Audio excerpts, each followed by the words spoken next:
at halos katumbas ng 30 beses na Hiroshima bombing ang dalang enerhiya ng bumagsak na bulalakaw sa Russia. Ito ay ayon mismo sa mga eksperto, kaya naman nagsimula ng maghanap ang mga Russian scientists ng mga peraso nito para magsagawa ng pagsasaliksik. Ang detalye sa report ni Dennis Cortez.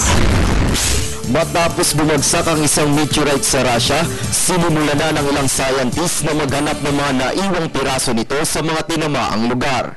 Kaagad na nagpadala ng search team ang Russian government sa nagyayelong lawa sa Chibarkul sa Chelyabinsk region sa Russia.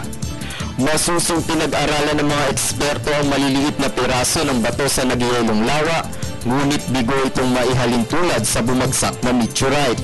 Ayon sa NASA, mahigit 500 kilotons ng enerhiya lalakaw, katumbas ng 30 lakas ng nuclear bomb na pinakawalan sa Hiroshima noong World War II.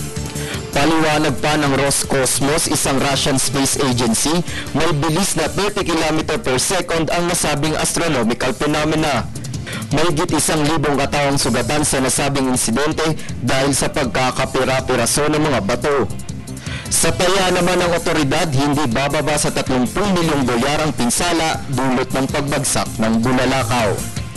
Para sa Telebisyon ng Bayan, Dennis Cortez.